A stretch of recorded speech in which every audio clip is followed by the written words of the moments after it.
Être parisien, ce n'est pas être né à Paris, c'est y renaître.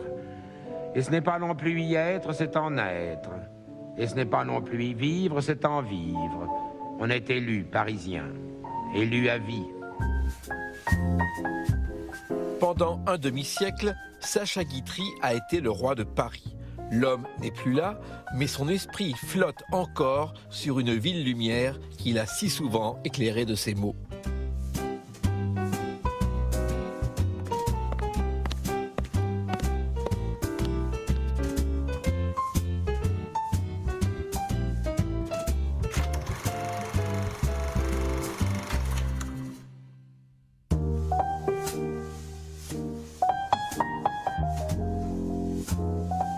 À quelques centaines de mètres de la Tour Eiffel et du Champ de Mars, deux symboles de Paris, un immeuble anonyme à un détail près, un buste de Lucien Guitry.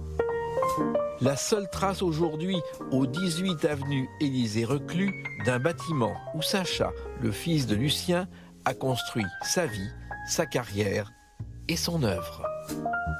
En fait, c'est une propriété qui a été construite par Lucien à une époque bénie.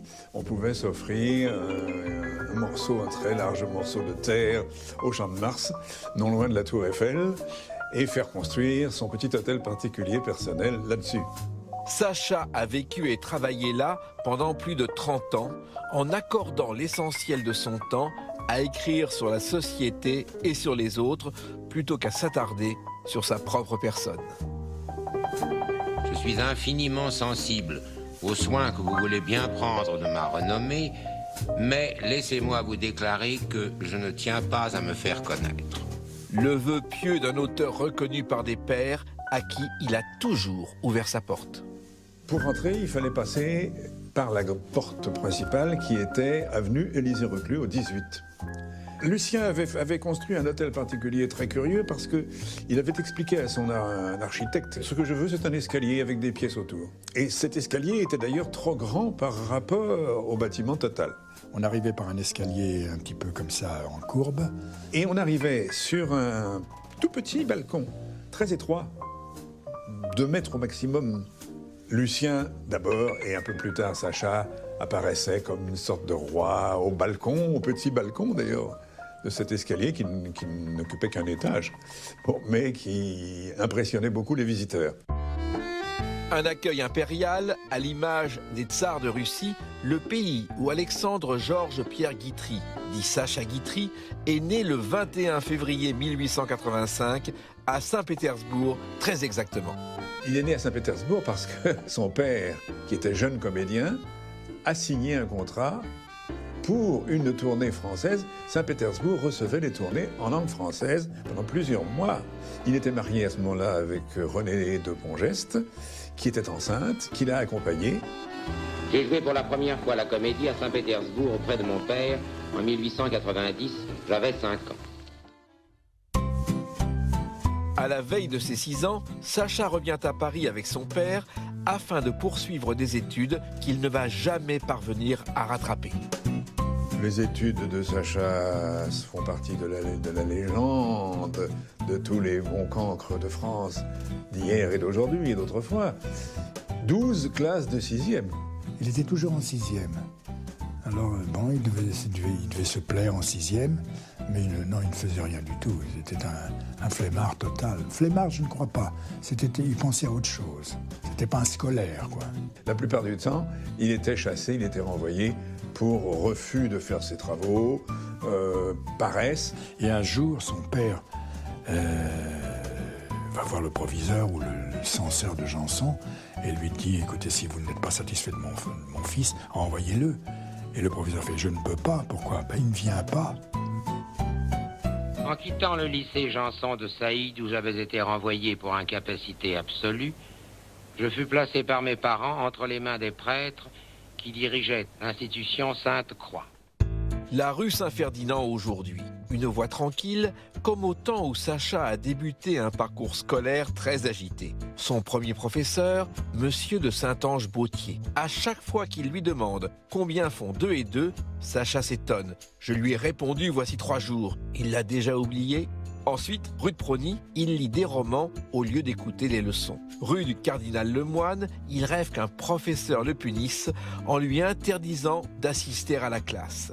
Enfin, rue de Passy, à l'institution Mario, il ne fait pas ses devoirs, mais écrit pendant les cours ce qui deviendra sa première pièce. La plupart du temps, dans ces pensions, c'était des pensions très onéreuses, et la direction était ennuyée et n'avait pas envie de les renvoyer. Ce qui fait qu'on essayait même à la fin de l'année de leur donner des récompenses complètement imméritées. Il a eu un prix, alors c'était déjà un étonnement fabuleux dans la famille, il a eu un prix d'éducation sportive, alors qu'il ne faisait aucun sport. Sacha Guitry, second prix de gymnastique. Voilà donc ce qu'ils ont trouvé.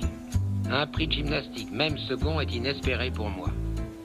Lucien a appelé Sacha et lui a dit « Écoute Sacha, je crois qu'il est temps d'arrêter parce que si tu continues, tu es toujours en 6e avec des tout-petits, hein, et je te vois très bien te mariant en 6e. » Aujourd'hui encore, le lycée Janson est réputé pour ses brillants élèves. Sacha, qui est tout le contraire, va parvenir à transformer ses mauvaises notes en bons souvenirs. Il a été invité au banquet du cinquantenaire à Janson. Mais le souvenir de Janson, c'est surtout le poème qu'il a écrit, où il avait été tenté de dire « 50 ans pour des murs, c'est jeune, mais pour un homme, c'est mûr ». Il avait envie de commencer son texte comme ça. Puis il a commencé son texte différemment. « Messieurs, je suis touché, très touché, mais confus, plus confus que jamais encore je ne le fus. Certes, je vous remercie d'avoir voulu m'admettre aujourd'hui parmi vous, mais cependant, je vous avoue que je ne me sens pas très à ma place ici. Il faut être sincère, me dire à Janson de Sailly, me joindre aux gloires de l'école et prendre la parole. Il m'a paru vraiment que c'était bien téméraire. Car enfin, pour moi, c'est troublant de me trouver ici, veuillez en convenir. Tout à coup, je crois deviner la raison qui vous fait m'accueillir et qui m'autorise à m'asseoir parmi ceux dont cette maison peut aujourd'hui s'enorgueillir. Il vous fallait un repoussoir. » En revanche, le jeune Sacha n'a jamais manqué d'observer son père quand il recevait ses amis pour des déjeuners où les nourritures étaient également intellectuelles. Ces moments lui ont ouvert l'esprit, ou plus exactement, son esprit. Les amis de Lucien Guitry, qui sont devenus ceux de Sacha, étaient parmi les plus grands esprits de son temps. Il y avait Georges Feydeau, qui était un grand ami, Anatole France, Alfred Capu, Tristan Bernard, Jules Renard. Il figure parmi d'autres dans un documentaire de 22 minutes dont le titre est un hommage aux familiers de l'avenue Élysée-Reclus, ceux de chez nous. Rodin, Monet, Saint-Saëns, Renoir, Rostand et quelques autres figurent dans ces images muettes diffusées pour la première fois le 22 novembre 1915 au Théâtre des Variétés à l'occasion d'une conférence que l'auteur-réalisateur appelle une causerie. Ceux de chez nous a été tourné en 1914 essentiellement. La guerre éclate et Sacha se dit mais il faut que je sois utile. Il pensait toujours à être utile. Les Allemands avaient sorti un manifeste sur la culture allemande. Mais enfin nous, en France, on n'a personne à leur présenter. Et à ce moment-là, il a fait une liste lui-même de ce qu'il considérait comme les grands hommes, comme une partie des grands hommes de son temps. Et c'était dialogué, parce qu'il vivait à ce moment-là avec sa première femme, Charlotte Lysès. Il avait décidé de projeter ses films muets dans une salle de théâtre et de les dialoguer, lui et son épouse, en scène. Sa partenaire à la scène pour ses commentaires s'appelle Charlotte Lysès. Charlotte Lysès était une jeune comédienne dont le véritable nom était Charlotte Lejeune. Elle est justement très jeune quand elle se rend au Théâtre de la Renaissance pour passer une audition avec le directeur Lucien Guitry. Charlotte Lysès était allée voir Lucien Guitry, mais c'était toujours le même problème avec Lucien Guitry.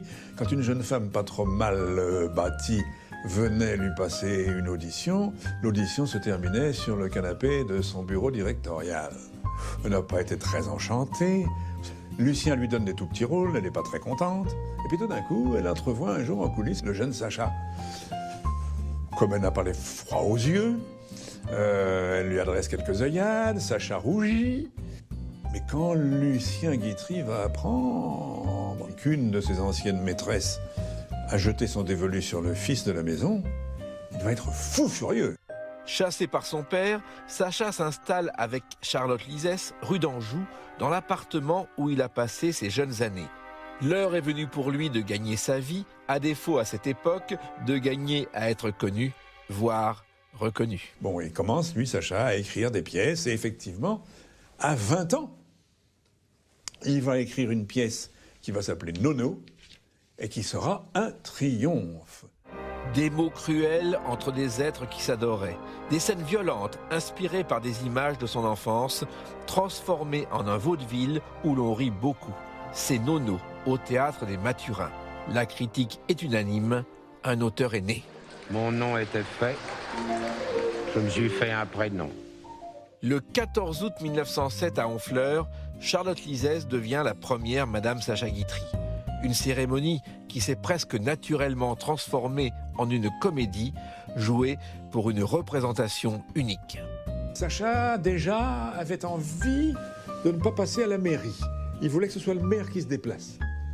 Alors il a raconté toute une histoire insensée en disant « Mais ma femme est à l'agonie, mais il faudrait quand même qu'on légalise notre situation. Elle partirait tellement heureuse, etc. » Alors le maire est arrivé, à moitié pleurant, très digne, etc. Bon, il a célébré le mariage. Et quand ça a été terminé, tout le monde a ri, n'est-ce pas? Et Sacha lui a dit « Mais non, monsieur le maire, on va pas pleurer.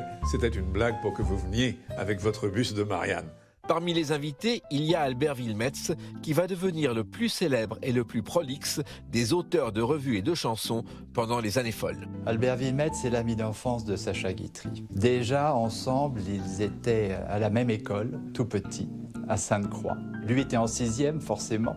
Albert en 6e également. Et puis, après, ils ont fait leur première communion ensemble.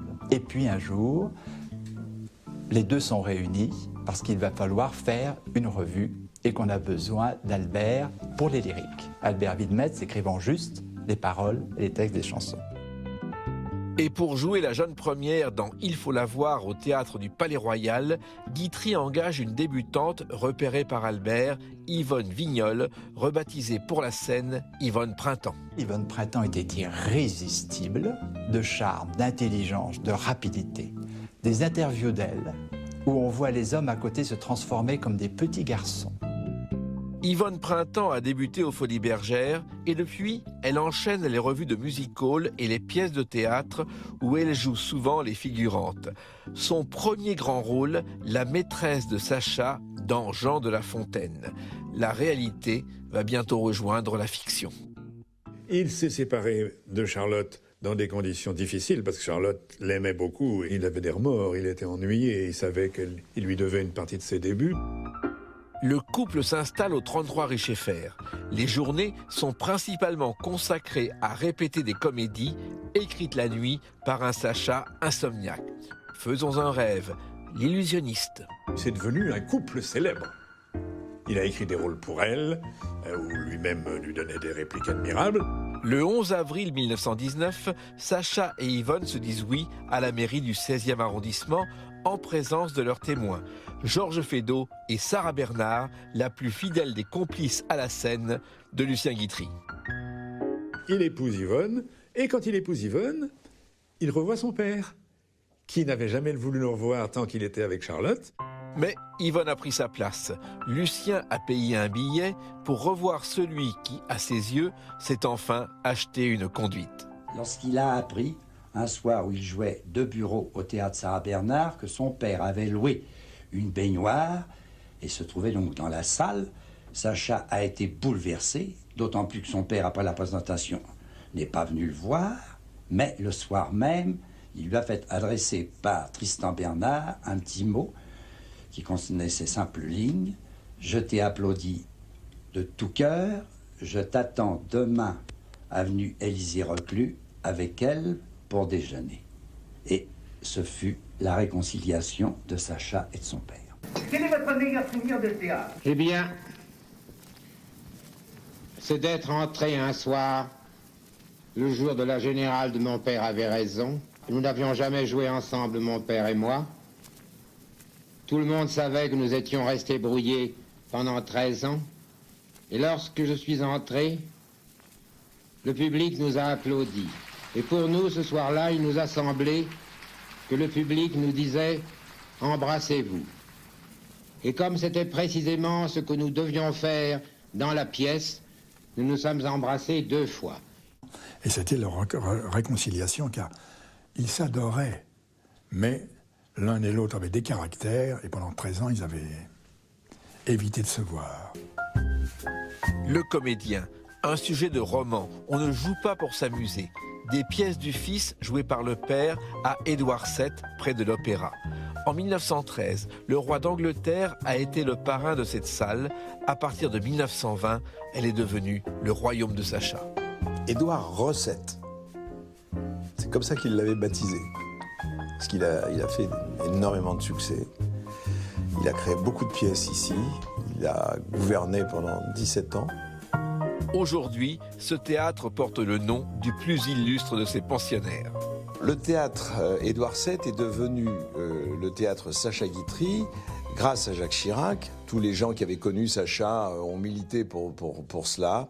Jacques Chirac est venu rebaptiser Feu l'Édouard VII en théâtre Édouard VII Sacha Guitry. Et donc, il y a eu le discours de Jacques Chirac, qui était à ce moment-là maire de Paris, qui a fait un discours absolument remarquable, plein d'entrain et plein de vie. Sacha Guitry écrivit un jour, avec l'esprit qui fut et restera toujours aux yeux de tous la marque de sa personnalité et de son talent, c'est à New York qu'on touche les plus gros cachets, à Londres qu'on est le mieux applaudi, mais de quelque pays qu'on soit, cette parcelle de gloire à laquelle nous aspirons tous, c'est Paris. Paris seulement qui peut nous la donner. Dans le café-restaurant à l'entrée du théâtre, le souvenir de Lucien Guitry est perpétué par la présence d'un tableau de famille. Ce tableau, il est dans toutes les photos qu'on a de Sacha à son bureau, chez lui, à Élysée-Reclus. Il a vécu avec ce tableau, dans son dos. Son père était derrière lui, il se sentait vraiment le fils de cet homme-là, et on a cette espèce de géant derrière, comme ça, qui le regarde, en train de travailler. Sacha travaillait sur une table gigantesque en bois, mais qui était totalement recouverte de bronze, de statuettes, de Rodin, de souvenirs historiques, de livres. Et il avait finalement devant lui une espèce de tout petit espace. Bon, et puis le téléphone, bien entendu, à côté. C'était un ustensile obligatoire chez lui. Je n'aime pas qu'on me téléphone et je donne d'interminables coups de téléphone pour que pendant ce temps-là, personne ne puisse me téléphoner. Allô? Qui est à l'appareil? Oh, monsieur Guitry, comment allez-vous? Je vais pas bien, voici pourquoi je vous dérange. Seriez-vous homme à venir nous rejoindre au dîner des ambassadeurs afin d'y prêter votre concours? Oh, monsieur Guitry, je vous coupe la parole tout de suite pour vous dire mes regrets sincères. Je suis couché, je suis souffrant. Oh, je suis dans un bien triste état, monsieur Guitry, et vous auriez pitié de moi si vous me voyiez en ce moment. Quelques mois après la disparition de son père, le 1er juin 1925, Sacha s'installe avenue Élysée-Reclus. Son premier geste, de longues démarches pour obtenir que Paris rende hommage à celui à qui il doit tout. Au nom de l'Union des artistes, de ses amis, de ses admirateurs, je remets à la ville de Paris l'effigie de Lucien Guitry. Le buste de Lucien a été commandé par Sacha pour être installé justement devant la porte de cet hôtel dans l'angle. Et ce buste a été inauguré en grande pompe avec d'ailleurs le discours de la ville de Paris. Nous possédons l'image vivante de Lucien Guitry. Le modèle commandait, l'admiration, l'affection l'ont conquis. Sacha, à ce moment-là, était déjà devenu, en 1932, le roi de Paris. Il a été le roi de Paris, donc il a joué dans tous les théâtres.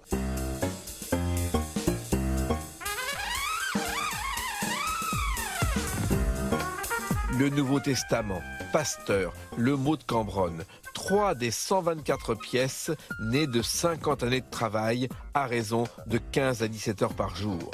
Sacha en a joué beaucoup et mis en scène quelques-unes en oubliant souvent le quotidien. Je travaille. Il est 9 heures et c'est servi depuis déjà 20 minutes. Et je travaille toujours. Et la pendule me dit sans arrêt « Din-don, din-don, din-don ». J'avais acheté le théâtre des Mathurins et nous avons refait le cadre de scène, nous avons refait tout le plateau. J'ai retrouvé dans le cintre, là où le rideau est entassé, j'ai retrouvé un morceau de plâtre sur lequel il y a les peintures qu'avait faites Sacha dans la salle. On a cassé ce morceau. Aujourd'hui, il est dans mon bureau. Et il avait peint tout en vert, pour quelqu'un qui n'est pas superstitieux au théâtre, avec des pois d'or comme ça partout. C'était absolument incroyable. Moi, j'aime Guitry pour une raison simple. Il a écrit le mot travail, T-H-E-A-T-R-E, théâtre. Il a dit dans une de ses pièces, « Adore ton métier, c'est le plus beau du monde ». Et c'est vrai que c'est le plus beau du monde. Théâtre, mes amours, on vous adore et l'on vous hait. On vous insulte, on vous jalouse, on vous envie. C'est si beau le théâtre, et un théâtre c'est si beau. Il a écrit des relations simples entre un homme et une femme. Et c'est déjà des relations simples qui se compliquent un peu au deuxième acte. Guitry et les femmes, donc c'est le sujet difficile, puisque donc on le taxe toujours de misogynie. La misogynie était un petit peu de mode à cette époque-là. Songez que le jeune Guitry vivait entre Tristan Bernard, son père, Feydeau. Tout ça n'était pas tout de même très câlin avec les femmes. Sacha Guitry met toujours en scène des femmes très émancipées, très libres de leur destin, qui ont des professions, elles sont journalistes, elles sont comédiennes. Lorsque je dis que je n'aime pas les femmes, j'entends par là que je regrette de ne pas pouvoir m'en passer une journée entière, de ne pouvoir rien imaginer sans elles, ni plaisir, ni voyage, ni distraction, ni travail même. Et en somme, si je me permets de dire que je n'aime pas les femmes, c'est parce que je les adore, bien entendu. Il ne faut pas oublier qu'il a été cocu, mais abondamment. Yvonne Printemps a quitté Sacha après avoir joué Désirée parce qu'elle en désirait un autre, Pierre Freinet, de la Comédie Française. Il savait qu'Yvonne Printemps le trompait beaucoup, et quelquefois même en coulisses, quand il était en scène. Et alors, donc, elle est partie. Pour Sacha, ça a été un écroulement terrible. Pour une partie du public parisien aussi, d'ailleurs. Mais c'était irrémédiable. Donc, il ne pouvait pas vivre seul. Il fallait qu'il ait quelqu'un. Et il venait d'engager une toute jeune comédienne venue de Lyon, qui s'appelait Jacqueline Basset, alias Jacqueline Delubac, très brillante, très mignonne, très élégante. Elle porte une robe de dentelle, c'est de la dentelle? C'est de la dentelle. C'est de la dentelle. Une adorable robe de dentelle avec une ceinture formant corsage en taffetas noir. Il y a eu un nouveau mariage avec Jacqueline Delubac en 1935, ce qui a permis d'ailleurs, ce fameux mot de Sacha, de dire « Ah, aujourd'hui, le jour du mariage, mesdames et messieurs, je viens d'avoir 50 ans. Jacqueline en a 25. Il était donc normal qu'en ce jour, elle devienne ma moitié. » Un mariage surprise, puisque les amis de Sacha, invités au Ritz pour fêter son demi-siècle, apprennent au début du déjeuner qu'il vient d'épouser Jacqueline une heure plus tôt à la mairie du 16e. Elle devient sa partenaire à la ville, mais aussi bien entendu à la scène. Un peu trop au goût de Jacqueline, qui ne veut pas être condamnée à la comédie à perpétuité. Ils se séparent. Une autre jeune actrice, Geneviève de Séréville, entre alors dans la vie de l'auteur. La petite ville d'Île-de-France de Fontenelle-Fleury a été choisie par Sacha Guitry. Il ne s'agit pas d'y tourner un film, même si de nombreux comédiens sont là. Le maître se marie. Il épouse Geneviève de Séréville, avec pour témoin des centaines de curieux qui ne se lassent pas d'admirer le grand acteur dans un rôle qu'il connaît maintenant parfaitement. C'est la 4e fois qu'il endosse le costume du jeune marié. Geneviève de Séréville, qui était une Miss Cinémonde, une charmante jeune personne, mais pas une très grande comédienne. Et il a monté à ce moment-là un mariage, son premier mariage religieux d'ailleurs. Après la célébration du mariage à l'église de Fontenelle-Fleury, toute l'assemblée s'est transportée ici, au château de Ternay, pour le repas de mariage. Alors, il y avait un grand nombre d'invités, notamment le prince Poniatowski, Albert Wilmetz, et Tristan Bernard, et puis bien d'autres. Le château de Ternay près de Versailles. Le souvenir de Guitry est toujours présent dans une résidence qui, pour lui, n'a jamais été secondaire. Le château de Ternay a été occupé par Sacha Guitry de 1937 à 1957. Il a eu un coup de cœur pour cette demeure qui lui rappelait beaucoup la maison de campagne de son père en Normandie, le Breuil, et il l'a visitée une seule fois. Alors Sacha Guitry, quand il a acheté cette maison, avait 2 solutions, au comptant ou au viager. Il a hésité un instant et puis il a choisi la première des solutions. Et il en a été très heureux parce que le lendemain de la vente de la maison, le propriétaire est décédé. Et Sacha a déclaré « Heureusement, sinon j'aurais eu l'impression d'avoir volé ma propre maison ». Alors Sacha aimait beaucoup le matin après le petit déjeuner se promener en robe de chambre dans le parc. Et il disait ainsi qu'il aimait à organiser le désordre de ses pensées matinales. Sacha Guitry a fait l'acquisition d'un grand nombre d'animaux. Il a acheté aussi une petite ânesse qu'il a appelée Follette. Et donc voici sa petite cabane qui est restée en l'état. Alors ici nous sommes sur la façade sud du château de Ternay, où l'on remarque ces grandes fenêtres qui donnaient sur la chambre de Sacha Guitry, à côté la salle de bain, et puis les fenêtres de la chambre de Geneviève de Séréville, qui était toute bleue. Elle adorait le bleu, Geneviève de Séréville. 1er septembre 1939, mobilisation générale. 17 juin 1940, les Allemands occupent Paris et Pétain demande l'armistice. Sacha Guitry l'apprend en écoutant la TSF dans le salon de l'hôtel Splendide à Dax. Il décide presque aussitôt de rentrer à Paris. Il était à Dax, en cure, avec un monsieur Bergson. C'est presque Bergson qui lui a conseillé ce que vient de dire le maréchal, il faut y souscrire, reprenons le travail. Il y a eu une conversation importante entre Bergson et lui, et il se décidaient un peu sur ce motif-là, et comme il est très admiré des Allemands, pour lesquels il n'avait jamais joué ni tourné, ils sont sortis, Bergson et lui, de l'hôtel Le Splendide à Dax, ils sont sortis salués par un contingent de soldats allemands. Il a continué ses activités. Il a considéré, comme une bonne partie des Français en 40-42, que le maréchal Pétain était un bouclier. Entre 1940 et 1944, Guitry continue à écrire et à réaliser des films en noir et blanc avec l'espoir d'apporter un peu de couleur dans la grisaille de l'époque. Il a aussi voix au chapitre à l'Académie Goncourt où il a été élu le 5 juillet 1939. L'Académie Goncourt qui réunit M. Sacha Guitry, M. Rony Jeune, M. Benjamin et M. Ajalbert élit un nouvel académicien. M. Delavarande, que nous voyons ici, participe dès le lendemain au choix du lauréat Goncourt 1943, M. Marc Bernard. Son souci, le seul sans doute, sauvegarder l'esprit français. Il est convaincu que pour y parvenir, il doit continuer à travailler comme par le passé. À ses proches, il assure, les Allemands ont la France, mais ils n'auront pas la culture française. Ils n'auront pas Guitry non plus. Il a toujours refusé d'aller en tournée en Allemagne alors qu'il allait partout ailleurs en Europe et dans le monde, et il n'a jamais accordé les droits de ses pièces. 26 août 1944, Paris est libéré.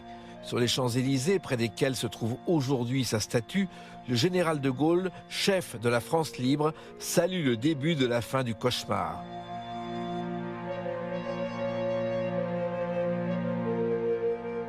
Vous voyez, il a fait partie des êtres qui ont travaillé pendant l'occupation, ont continué à vivre pendant l'occupation, ont continué à exercer leur métier pendant l'occupation, et quelquefois, ça a été mal reçu, mal compris. Estimant en son âme et conscience avoir fait ce qu'il croyait être son devoir, Guitry n'imagine pas un seul instant être accusé de quoi que ce soit. Ses proches, en revanche, sont inquiets et ils décident d'agir. Alors à ce moment-là, Albert, qui avait été au cabinet de Clémenceau, qui connaissait très bien tous les problèmes qui pouvaient arriver, essaye d'aider Sacha. Malheureusement, des personnes arrivent, on ne sait même pas d'où. 5 jeunes, mitraillettes au poing, appartenant, assure-t-il, à un comité de la libération, forcent la porte du 18 avenue Élysée-Reclus. Ils ordonnent à Sacha de les suivre sans délai. Il a été embarqué, je crois qu'il était en robe de chambre, en savate et en pyjama. Il était embarqué jusqu'à la mairie du 7e.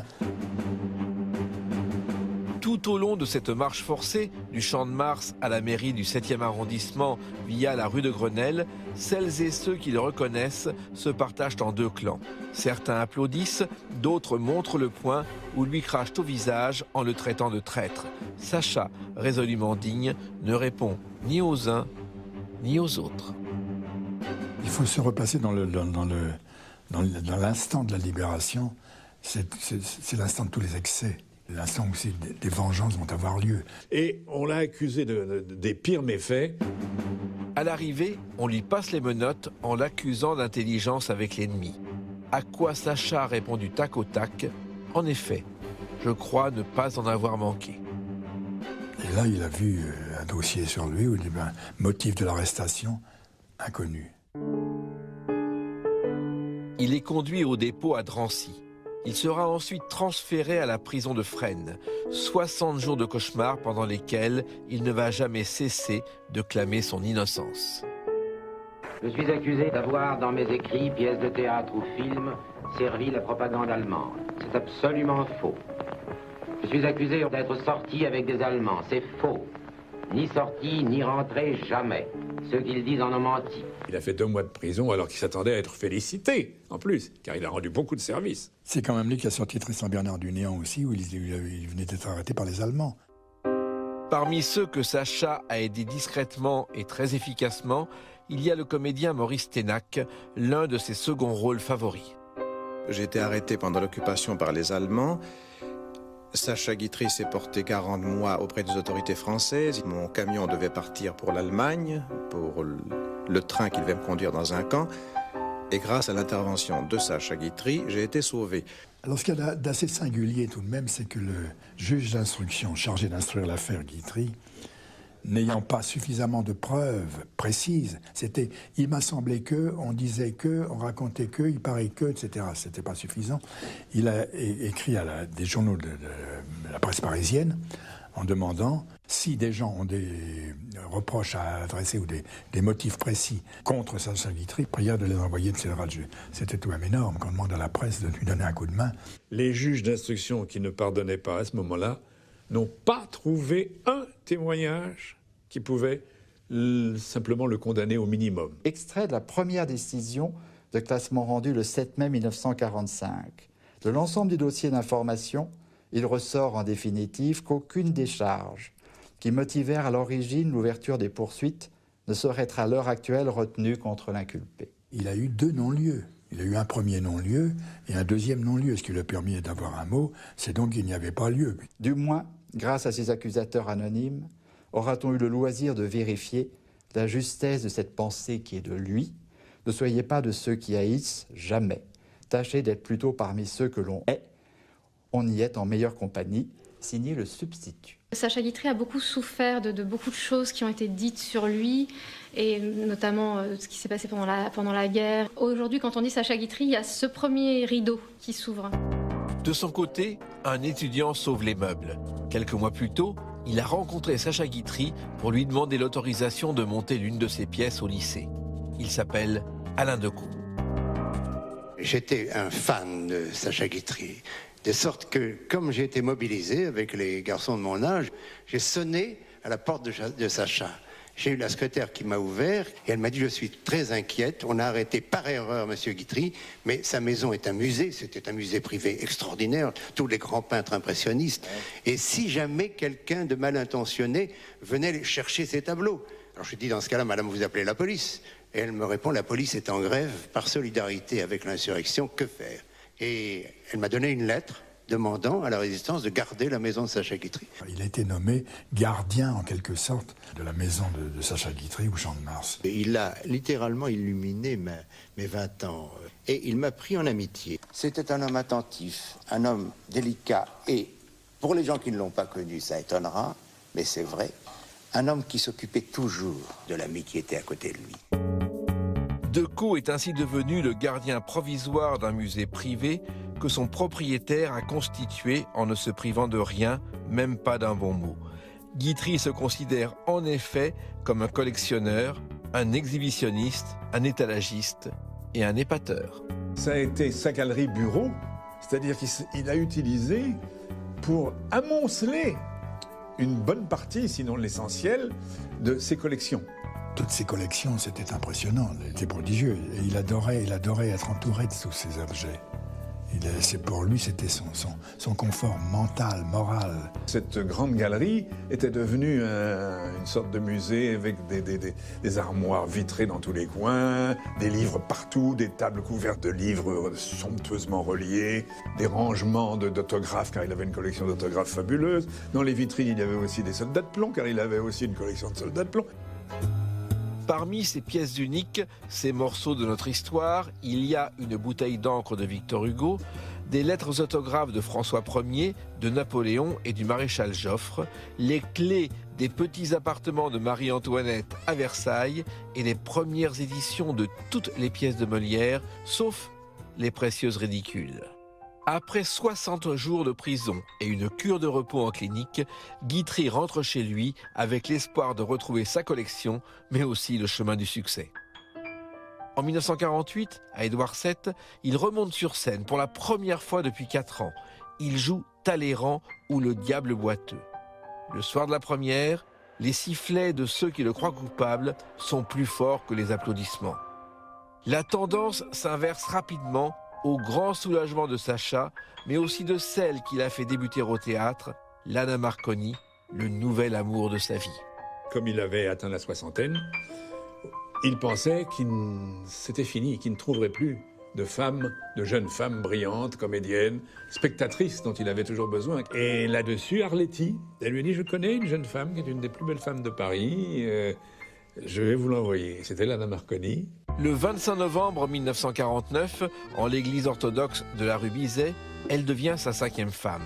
À ses proches, il confie son bonheur de partager celui de celle à qui, juste avant de dire oui, il a glissé à l'oreille « Vous serez ma veuve ». Elle a eu le mérite immense, d'abord d'accompagner Guitry dans la pire période de son existence, moralement, et deuxièmement de lui remonter le moral, justement. Et quand il avait un journaliste qui écrivait quelque chose qui n'était pas bien, et Dieu sait si toute la presse post de Libération était toujours anti-Guitry, elle leur téléphonait pour les injurier. Lana Marconi ne fait pas de cinéma à la ville. En revanche, elle figure au générique de films que Sacha a commencé à réaliser à partir de 1936 sur l'insistance de celle qui partageait alors sa vie, Jacqueline Delubac. Sacha ne voulait pas faire du cinéma parlant. Puis petit à petit, je l'ai convaincu. Après 6 mois, je lui ai dit, si tu t'occupes pas du cinéma parlant, c'est perdu.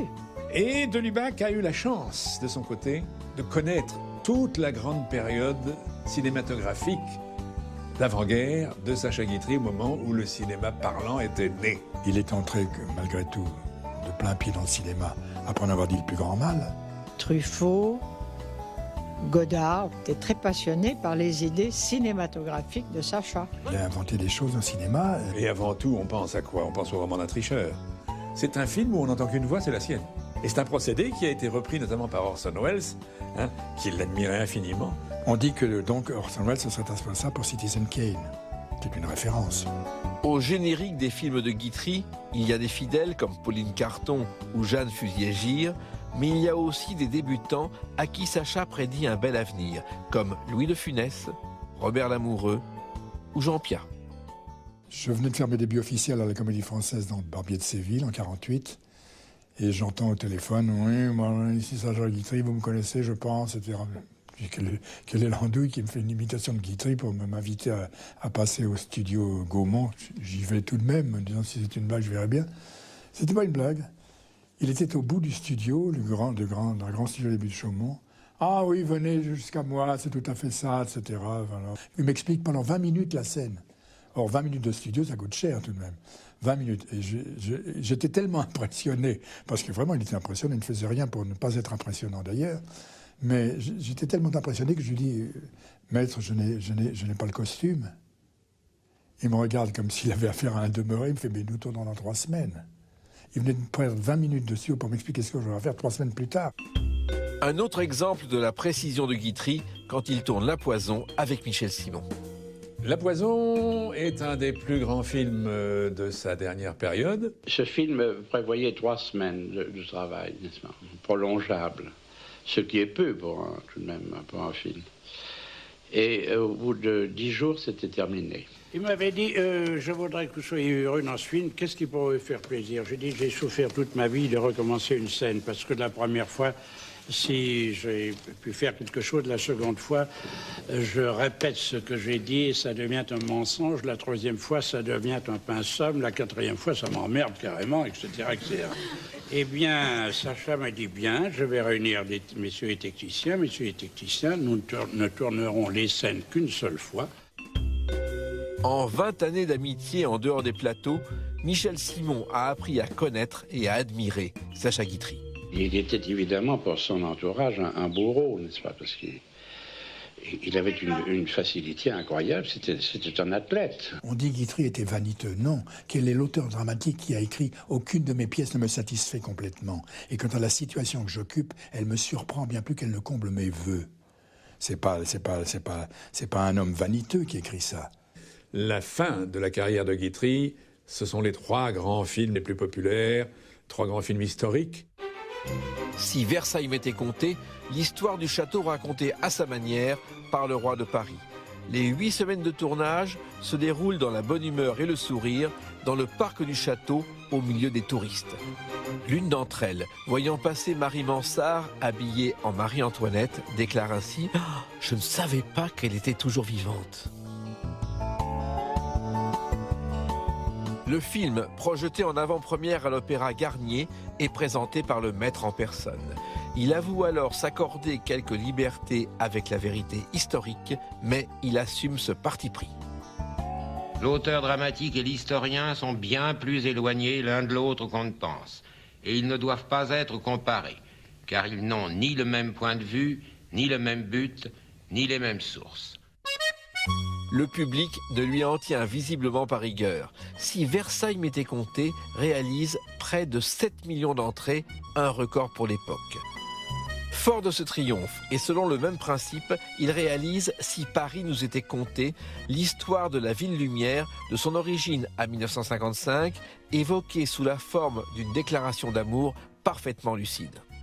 Pour tourner l'une des séquences de son nouveau film Si Paris nous était compté, Sacha Guitry a fait de la place du Tertre un immense studio.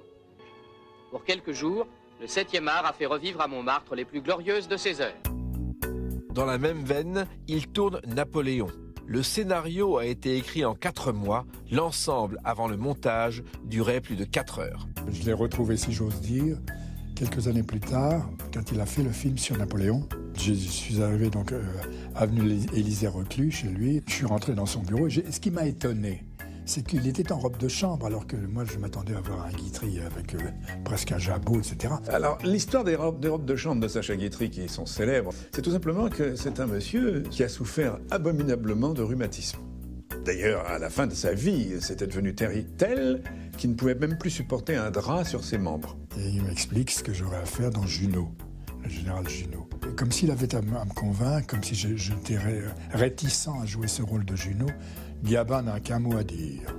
Ce qui veut dire, si Gabin n'a qu'un mot à dire, vous pouvez vous contenter d'un quart de mot, d'un demi-mot. La fin de Napoléon, ça a été tourné sur les Champs-Élysées, et finalement, ça s'est tellement mal passé qu'ils ont fini par le tourner en studio. Près de 150 acteurs, parmi lesquels toutes les têtes d'affiche des années 50, ainsi que plusieurs bataillons de vrais soldats, figurent au générique. Et j'avais une scène où Junot devait arriver, je vais dire « ouh ».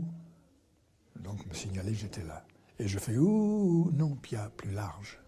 Et il me réindique « ouh ».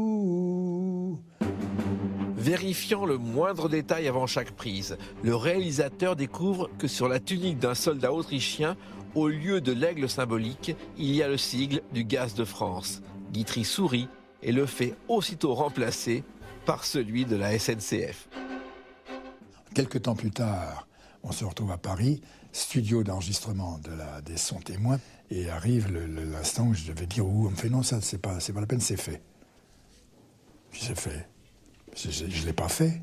Non, c'est pas la peine, c'est fait par le maître. Car mon « ouh » n'avait pas plu, il avait refait son « ouh ». La première projection a eu lieu à l'Opéra. Il y avait même le président de la République, René Coty, qui était là, qui s'est incliné devant lui. Le chef de l'État est accueilli par des grognards en grand uniforme qui lui rendent les honneurs. Puis, la musique de la garde républicaine joue la marche de Marengo. Un paradoxe qui fait sourire René Coty, bonapartiste de cœur. Et maintenant, vous me demandez, madame, pourquoi je fais un film sur Napoléon? Eh bien, je vais vous répondre. Ce film que je fais sur Napoléon, je le fais par amour. Par amour pour Napoléon? Non, madame. Par amour pour la France. Quand on lui pose la question dans une interview télévisée, avant 57, avant l'année de sa mort, on lui dit « Mais et c'est quoi votre public, Sacha Guitry ?» Il répond « Le public, c'est mon pays ». À Paris, M. André Maurice, ministre de l'Industrie et du Commerce, a remis les victoires du cinéma français aux vedettes et aux réalisateurs que les spectateurs eux-mêmes ont choisis. Côté français, on aura déjà reconnu Michel Morgan, Daniel Darieux, Jean Gabin et Sacha Guitry. L'une des ultimes reconnaissances officielles pour celui dont seul le travail apaise des souffrances qui font désormais partie de son quotidien. Docteur Tirolois se penche vers lui, car Sacha fumait mais abondamment. 60 cigarettes par jour, il avait les doigts jaunis par la nicotine. Il se penche vers Sacha, il fait « Sacha, faut quand même que je vous parle cigarette ».